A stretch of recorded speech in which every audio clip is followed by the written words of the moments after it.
بسم اللہ الرحمن الرحیم۔ قسط نمبر 428۔ امیر اور امارت۔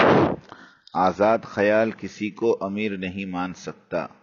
امیر اور امارت کی برکتیں۔ ید اللہ علی الجماعہ متفق علیہ۔ ترجمہ: جماعت پر اللہ کا ہاتھ ہوتا ہے۔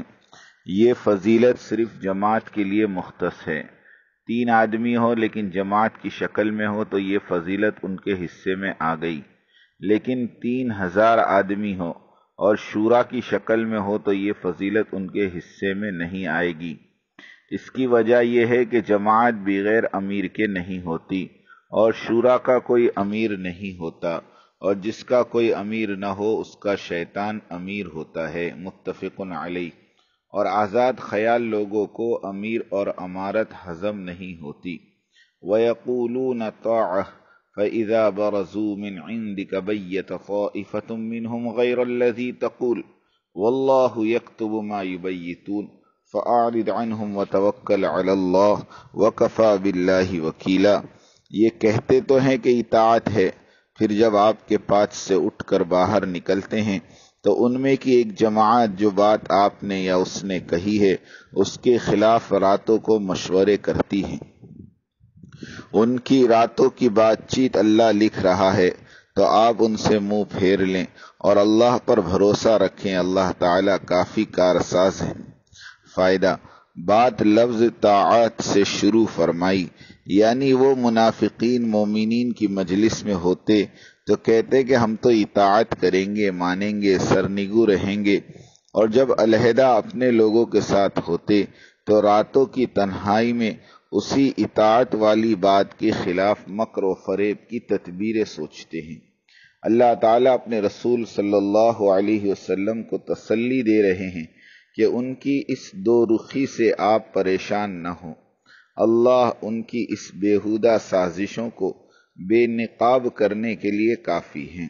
تنبیہ: جو لوگ امیر اور امارت کے مسائل سے واقفیت رکھتے ہوئے امیر کی امارت سے بغاوت کر بیٹھیں اور امارت کو ماننے سے انکاری بنے اور اپنی علیحدہ سے جماعت اور طاقت بنانے کے مساعی میں کوشاں ہو تو امیر پر لازم ہے کہ اس مذکورہ بالا آیت مبارکہ کے تحت ان باغیوں کو نہ منوائے اور نہ ان کے سامنے جھکے اور نہ ہی کوئی معاہدہ اور مصالحت کرے، بلکہ اپنے مامورین کی تربیت اور اصلاح میں لگ جائے تاکہ مامورین باغیوں کی تباہی اور اپنی دعوتی کام کی روز اور افزوں ترقی کا اپنی آنکھوں سے نظارہ کریں، اور اللہ تعالیٰ کی نصرت اور مدد کو دیکھنا اپنے متبعین کے اعتماد اللہ کو مزید تقویت بخشے گا، اور یہ اعلیٰ قسم کی ایمانی ترقی کا سامان اور سبب ہے۔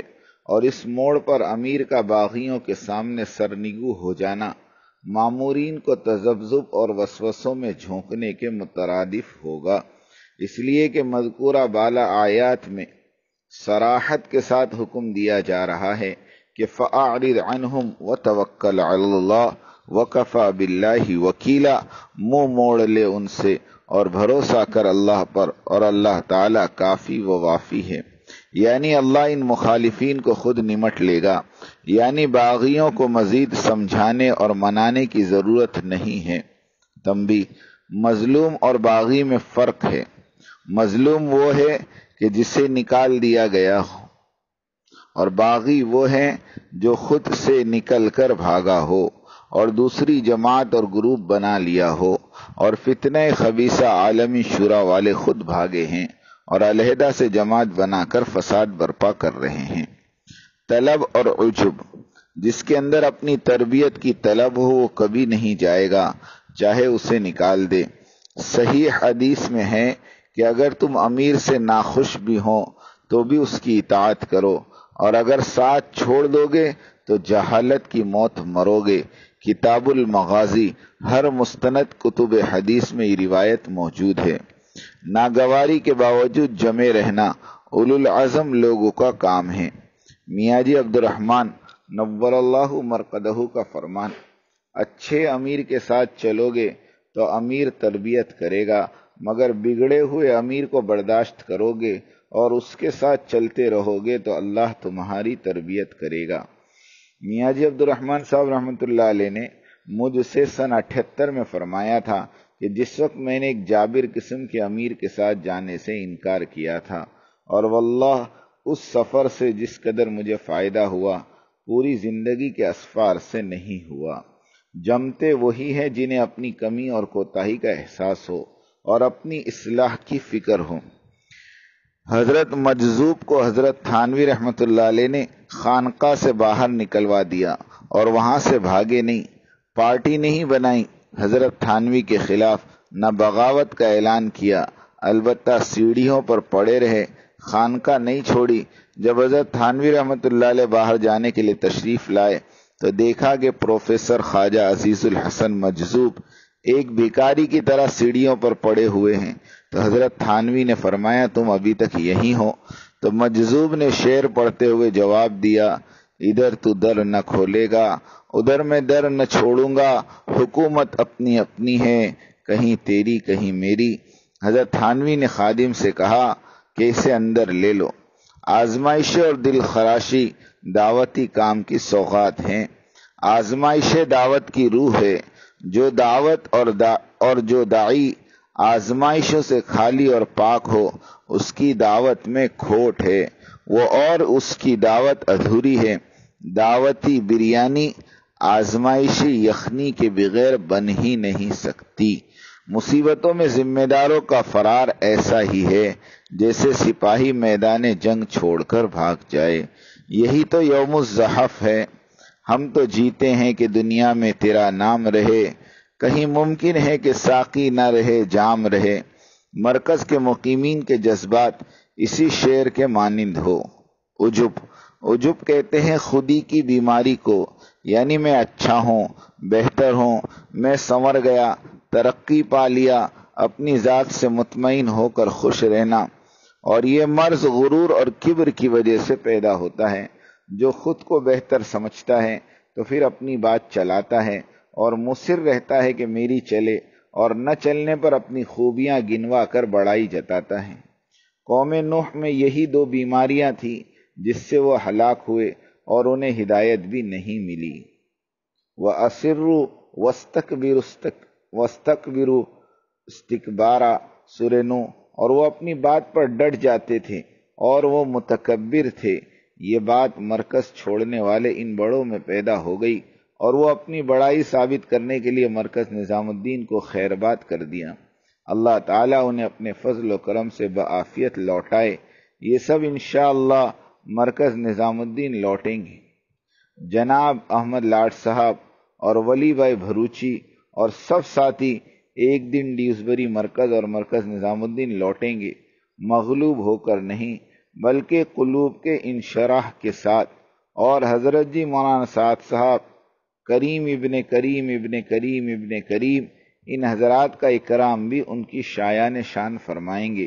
یا عبادی الذین اسرفوا علی انفسہم لا تقنطوا من رحمت اللہ، اے وہ میرے بندو جنہوں نے اپنے اوپر ظلم کیا ہو انہیں اللہ کی رحمت سے نا امید نہیں ہونا چاہیے، اور ہمیں اپنی اصلاح کی توفیق مرحمت فرمائیں۔ مفتی فدا صاحب زید مجدہ 4 ماہ پیدل جماعت میں UK میں چل رہے ہیں۔ ان کی جماعت کے ایک ساتھی کو حضور اکرم صلی اللہ علیہ وسلم کی خواب میں زیارت ہوئی۔ آپ نے فرمایا ہمارے ساتھی دعوتی کام کی حفاظت کے لیے بہت کوشش کر رہے ہیں، ہم ان سے بہت خوش ہیں، اور ان تمام کو ہمارا سلام کہنا۔ وعلیہ الصلاۃ والسلام الف الف مرہ۔ اس بشارت میں وہ تمام ساتھی شامل ہیں جو جس جگہ پر بھی ہو لیکن دعوتی کام اور اس کی عمارت اور مرکز کی بقا کی فکروں میں رات دن گھل رہا ہو اور قربانی کے ساتھ مشقتوں کو برداشت کر رہا ہو۔ الحمدللہ۔ مومن کی فراست، اتقوا من فراست المؤمن لأنہ ينظر من نور اللہ۔ حسن درجے کی روایت ہے، مومن کی فراست سے ڈرو اس لیے کہ وہ اللہ کے نور سے دیکھتا ہے۔ پاکستان کی پیدا شدہ سیاسی عالمی شورا کو اگر قبول کر لیا جاتا تو اس وقت ہندوستان میں مرکز نظام الدین کو تالا لگ جاتا۔ اللہ نے ہمارے امیر و سالار حضرت مولانا محمد سعد صاحب دامت برکاتہم کو وہ فراست مرحمت فرمائی کہ انہوں نے اس فتنے خبیثہ پاکستانی سیاسی عالمی شورا کو ایک پل کے لیے بھی قبول نہیں کیا۔ باطل طاقتوں کے ماہرین سیاست لوگوں کے دماغ کی ایک مکمل سازش تھی کہ احمد لاٹ تمہیں کچھ کہنے اور کرنے کی ضرورت ہی باقی نہیں رہے گی، بس مولانا سعد صاحب سے اس عالمی شورا والے پرچے پر دستخط کروا لو تو دوسرے دن ہی مرکز نظام الدین کو تالا لگ جائے گا۔ اس لیے کہ مولانا آزاد صاحب رحمۃ اللہ علیہ نے ڈاکٹر ولبھ بھائی پٹیل کو ساتھ لے کر حضرت جی یوسف صاحب رحمۃ اللہ علیہ سے ایک اقرار نامہ لکھوایا تھا کہ مرکز نظام الدین کا پاکستان کے لوگوں سے کوئی تعلق نہیں رہے گا اور نہ ہی کوئی پڑوسی ملک کا آدمی مرکز نظام الدین کا رکن اور ممبرشپ اختیار کر سکے گا۔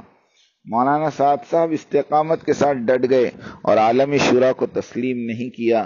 جب دہلی لوٹے پھر اس اقرار نامے کا علم ہوا۔ بغیر علم کے ڈٹے رہنا یہ کرامت سے کم نہیں۔ خدا نخواستہ عالمی شورا کو اگر تسلیم کر لیا جاتا تو ہندوستان کی حکومت مولانا سعد صاحب کو دشمن ملک کا ایجنٹ ظاہر کر دیتی۔ اس طرح سے مرکز نظام الدین بند کر دیا جاتا اور مجبوراً مرکز رائے والوں کی 50 سالہ سیاست کامیاب ہو جاتی۔ پھر احمد لاٹ صاحب حضرت جی بن جاتے اور مولانا طارق جمیل صاحب مولانا عمر پالنپوری کا کردار ادا کرتے اور نعیم بٹ صاحب اور میڈیا والوں کی چاندی نکل آتی۔ برطانیہ والوں کا امتحان، اب سب سے کٹھن امتحان اہل برطانیہ کے تبلیغ والوں کا ہے۔ جولائی 2018 فتنہ خبیثہ پاکستانی سیاسی عالمی شورا کا اجتماع ہونے والا ہے۔ اس اجتماع کا مقصد برطانیہ کے تبلیغ والوں کو مرکز نظام الدین کی امارت سے بدظن کرنا اور دور کرنا اور فساد اور فتنہ برپا کرنا ہے۔ چند مہینوں قبل اس کی ابتدا ہو چکی ہے۔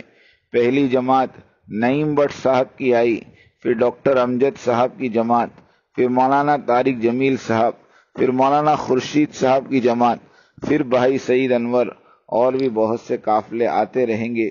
ہو سکتا ہے کہ حاجی صاحب دامت برکاتہم کی بھی اٹھا لائیں۔ سنا ہے کہ مولانا احسان الحق صاحب بھی آنے والے ہیں۔ اگر ہم واقعی دعوتی فکر رکھتے ہیں تو ان سیاسی شورائیت والوں سے خود کو اور اپنے ساتھیوں کو دور رکھنا ہوگا اور خود کو عالمی مرکز نظام الدین اور وہاں کی ترتیب سے جوڑے رکھنا ہوگا۔ عزت اور عظمت دعوتی کام کو دینی چاہیے، اور جو مرکزیت سے جڑے ہوئے ہیں مرکز نظام الدین کی ہدایات پر حضرت جی مولانا محمد سعد صاحب کی امارت کو تسلیم کرتے ہوئے کام کر رہے ہیں، وہ بزرگ ہمارے لیے قابل قدر ہیں، اور جو بغاوت کر رہے ہیں شورائیت کے دعوے دار ہیں تو ایسے حضرات قابل ستائش اور قابل عظمت نہیں ہیں۔ اس لیے کہ یہ لوگ امت مسلمہ میں فساد پھیلانے والے، امت مسلمہ کی اجتماعیت کو برباد کرنے والے، سیاسی اور نفس پرستی کی تبلیغ کرنے والے لوگ ہیں۔ امت مسلمہ کی اجتماعیت سے اور اسلامی شریعت کے نظام امارت سے ان کا کوئی تعلق نہیں۔ یہ کمیونزم کے دلدادہ لوگ ہیں، بزرگوں کے بھیس میں کمیونزم کی پاسداری اور اس کی تشہیر کرنے والے ہیں۔ بلیک بن کا اجتماع برطانیہ والوں کی آزمائش ہے۔ 50 سالہ دعوتی محنت میں کیا سیکھا اور کس قدر پختہ ہوئے، اور 100 سالہ حضرت الیاس صاحب رحمۃ اللہ علیہ والے مرکز نظام الدین کی سیرت طیبہ والی ترتیب پر چلتا ہے یا پھر اپنی قوم کی بنائی ہوئی کمیونسٹ شورائیت کو اپناتا ہے۔ امارت کے ساتھ کھڑے ہوں گے تو یہاں شریعت ہے، سیرت ہے، سارے عالم میں بکھری ہوئی سواد اعظم والی امت مسلمہ ہے۔ شورائیت کے ساتھ کھڑے ہوں گے تو وہاں کمیونزم ہے، غیر اسلامی نظام ہے، امت مسلمہ سے کٹا ہوا ایک نامراد فرقہ باطلہ ہے۔ ایک اللہ والے کا خوف۔ آج سے چند مہینے قبل ہمارا ایک متقی پرہیزگار نوجوان نے خواب دیکھا تھا۔ اس خواب میں اجتماع کا ماحول ہے اور صحابہ کرام کی ایک بڑی جماعت کے ساتھ حضور صلی اللہ علیہ وسلم تشریف فرما ہیں، اور آپ کے دست مبارکہ میں ایک تیز چھری ہے اور آپ کے دوسرے ہاتھ میں ایک کم عمر لڑکا لٹکائے، اور آپ صلی اللہ علیہ وسلم